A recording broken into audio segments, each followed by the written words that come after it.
আসসালামু আলাইকুম রহমতুল্লাহি ওবারাকাতুহ। যে কারণে বিএনপি আগামী নির্বাচনে হেরে যেতে পারে এবং বিএনপির ভরাডুবি হতে পারে। যারা বিএনপি সমর্থক রয়েছেন তারা রাগ করবেন না, কারণ সমালোচনা যদি আপনারা শুনেন বা আপনাদেরকে নিয়ে যদি সমালোচনা হয়, সেটাকে যদি আপনারা অন্তর দিয়ে ধারণ করেন তাহলে এটা আপনাদের দলের জন্যই ভালো। কারণ সমালোচনা না থাকলে আসলে আপনারা কোনো কিছু শিখতেও পারবেন না, বুঝতেও পারবেন না। তাই সমালোচনাকেও আপনাদের অবশ্যই সম্মান করা উচিত এবং বিএনপির সমর্থকরা একটু ভিডিওটা মনোযোগ দিয়ে দেখবেন যে আপনাদের ভুলগুলো কোথায় এবং আপনারা কি কারণে আগামী নির্বাচনে হেরে যেতে পারেন। এমনিতে বাংলাদেশের রাজনীতিতে আসলে মানুষ দুটা ভাগে বিভক্ত ছিল, একটা আওয়ামী লীগ বলয়, একটা বিএনপি বলয়। আর বিএনপির যেই সমর্থক, এই সমর্থকদের মধ্যে বেশিরভাগ অংশ কিন্তু আওয়ামী লীগকে ঘৃণা করে, তাই বিকল্প হিসাবে বিএনপি করে, এরকম একটা বিশাল বড় জনগোষ্ঠী রয়েছে।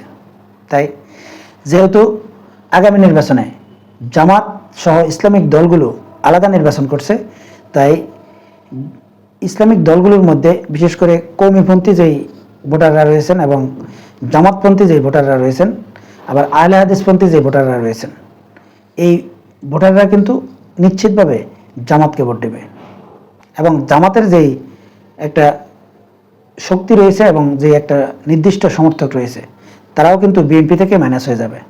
তাই আগামী নির্বাচন বিএনপির জন্য অনেক কঠিন হতে যাচ্ছে। এরপরেও বাংলাদেশে বিএনপি অনেক জনপ্রিয় একটা দল।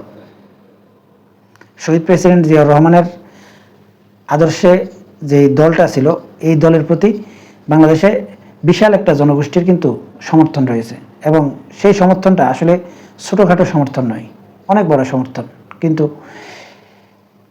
পূর্বে যে রাজনীতি বিএনপি করেছে বা আওয়ামী লীগ করেছে, তারা যদি আসলে তাদের সেই রাজনীতি থেকে বের হতে না পারে, তাহলে কিন্তু আগামীতে এই দলগুলোর আসলে ভবিষ্যৎ অন্ধকার।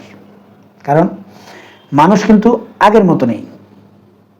একটা সময় মানুষ দেশের যে খবরগুলো প্রচার হতো সেটা টিভিতে যে কোনো চ্যানেলের মাধ্যমে যেগুলো দেখানো হতো সেগুলো, আবার সাংবাদিকরা আসলে এই অনেকগুলো ঘটনাকে তারা আসলে যেই দলের সমর্থন করে সেই দলের পক্ষে কিছুটা রেখে কিন্তু তারা সংবাদ প্রচার করত।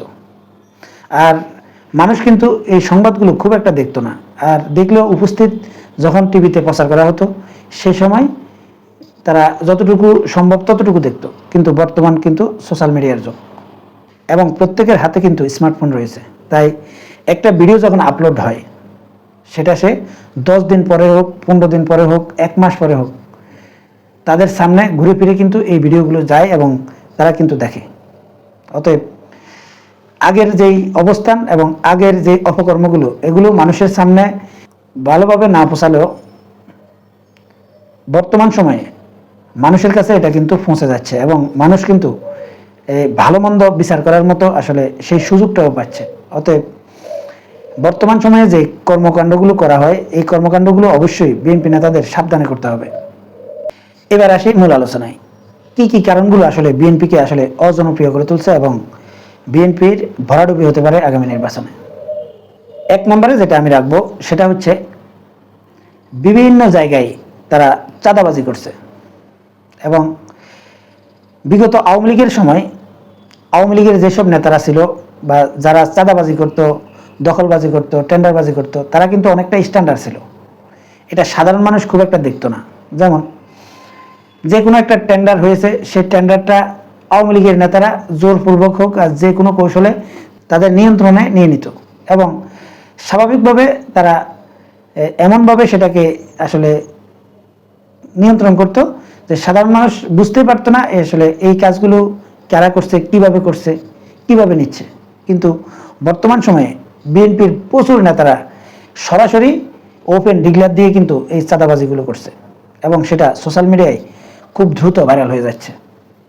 যেমন নিউ মার্কেটে আপনারা একটা ঘটনা দেখেছেন যে চাঁদাবাজির জন্য একজন ব্যবসায়ীকে আঘাত করার জন্য, ব্যবসায়ীর উপর হামলা করার জন্য একজন বিএনপি নেতাকে অ্যারেস্ট করা হয়েছে। আর পরবর্তীতে তারা সেই নিউ মার্কেট থানায় তারা হামলা করে পুলিশকে আহত করেছে। মানে কতটা তারা নৃশংসতা দেখিয়েছে আর কতটা হেরম দেখাচ্ছে। এগুলো আওয়ামী লীগের সময় কিন্তু ছিল না।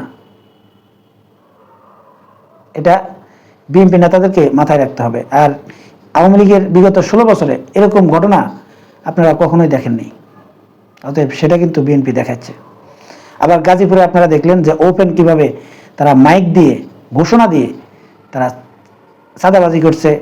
কারণ হচ্ছে 5 আগস্টের পরে যেসব এই যে রাস্তার পাশে বা ফুটপাতে যেসব দোকানদাররা ছিল, তারা যে নির্দিষ্ট একটা অ্যামাউন্ট দলীয় নেতাদেরকে দেওয়া লাগতো, সেটা কিন্তু বেশ কিছুদিন যাবৎ তারা কিন্তু কাউকে দেওয়া লাগতো না, যেটা আওয়ামী লীগের নেতাকর্মীরা নিত। কিন্তু এই 5 আগস্টের পর বিএনপি নেতারা কিন্তু ওপেন ডিক্লেয়ার দিয়ে আসলে সেগুলো নেওয়ার চেষ্টা করছে। আর এতে এই যে সাধারণ মানুষ যারা বেশ কিছুদিন তারা এইসব চাঁদাগুলো দিত না, তারা কিন্তু এখন মনেই করছে যে আসলে কি লাভ হলো, আওয়ামী লীগ চলে গেল, এখন আবার বিএনপি নেতারা সেটা শুরু করছে। আবার আওয়ামী লীগের সময় নির্দিষ্ট একজন লোককে আসলে মানুষ চাঁদা দেওয়া লাগতো, কিন্তু বর্তমান সময়ে বিএনপির ঘাটে ঘাটে এত নেতা যে এক নেতাকে দিলে আরেক নেতা মাইন্ড করে এবং এই নেতাকে দেওয়ার পর আরেক নেতা পাঠায়। এই জাতীয় কর্মকাণ্ডের কারণে বেশি বিতর্ক হচ্ছে বিএনপি। অতএব বিএনপির যে নেতাকর্মীরা রয়েছেন তাদের মধ্যে কিন্তু সবাই এই কাজগুলো করছে না, সেটা হয়তো 3% অথবা 4% বা 5% লোক এগুলো করছে, কিন্তু এই 5% লোকের কারণে পুরো বিএনপির বদনামি হচ্ছে। এছাড়া আরেকটা যে সমস্যাটা বর্তমানে দেখা যাচ্ছে সেটা হচ্ছে এই যে বিভিন্ন এলাকাভিত্তিক যে মাহফিলগুলো হয়, এই মাহফিলগুলোতে আসলে বিএনপি নেতাদেরকে দাওয়াত দেওয়া হচ্ছে না, বা বিএনপি নেতাদেরকে সেখানে স্টেজে সুযোগ দেওয়া হচ্ছে না, বা একজন নেতাকে দাওয়াত দিয়েছে আরেকজন নেতাকে দাওয়াত দেয়নি, এটা নিয়ে তারা কিন্তু মাহফিলটাই বন্ধ করে দেয়। আর এই কারণগুলো আসলে এই যে মাহফিলগুলোতে যেসব লোকগুলো উপস্থিত থাকে তারা কিন্তু ভালো চোখে নেয় না বা ভালোভাবে দেখবে না। এছাড়াও ভালো জিনিস কিন্তু সোশ্যাল মিডিয়ায় প্রচার কম হয়। এই যে টুকটাক যেসব মাহফিলগুলোতে বাধা দেওয়া হয় এবং সেখান থেকে যে ভিডিওগুলো আসলে এই সোশ্যাল মিডিয়ায় ছেড়ে দেওয়া হয়, এগুলো কিন্তু খুব দ্রুত ভাইরাল হয়ে যাচ্ছে। আর যদি পুরো বাংলাদেশে যদি 300 আসন থাকে এবং পুরো বাংলাদেশে একদিনে যদি 1000 মাহফিল হয়, সেখান থেকে যদি 2টা মাহফিলের মধ্যে যদি আপনি এরকম কোনো সমস্যা করেন, তাহলে সেই 2টা মাহফিলের যে ভিডিওটা রয়েছে এটা কিন্তু ভাইরাল হয়ে যাচ্ছে। আর এটা বিএনপিকে আসলে ডুবিয়ে ছাড়বে। অতএব যেসব নেতাকর্মীরা এইসব কাজকর্মগুলো করেন তাদেরকে কিন্তু একটু সংযত হতে হবে যে আপনারা কিন্তু এখনো ক্ষমতায় আসেননি, দিল্লি কিন্তু অনেক দূর। আর সেটা কিন্তু তারেক রহমান বারবার বুঝাতে চাইছে, কিন্তু বিএনপির এইসব হাইব্রিড নেতারা এটা বুঝতে পারছেন কিনা আমার সন্দেহ রয়েছে। আরেকটা যে সমস্যা সেটা হচ্ছে এই যে বিভিন্ন এই ওয়াজের মাঠে যারা সেলিব্রিটি, যেমন মিজানুর রহমান আজহারি সহ অনেকগুলো বক্তা রয়েছেন যারা বাংলাদেশে অনেক জনপ্রিয়। এইসব জনপ্রিয় বক্তাদের বিরুদ্ধে আপনি যখন কোনো বক্তব্য দেন, বিবৃতি দেন, তখন আপনি একটু সংযত হয়ে বক্তব্য দেওয়া উচিত।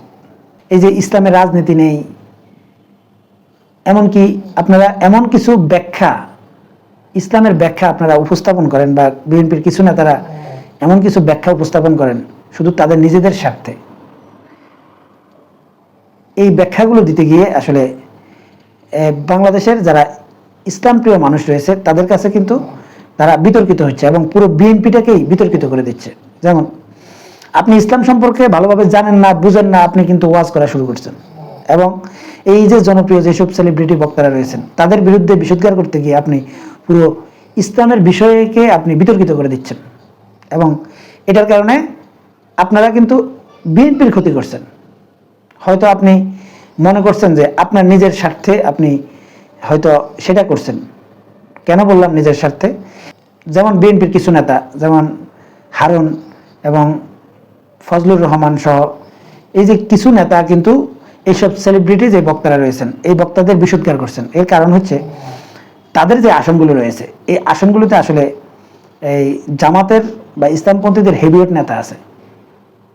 আর এই কারণে এই নেতারা মনে করছেন যে যদি আওয়ামী লীগের ভোট যদি কোনোরকম আমরা নিতে না পারি তাহলে কিন্তু আমরা আগামী নির্বাচনে হেরে যাব।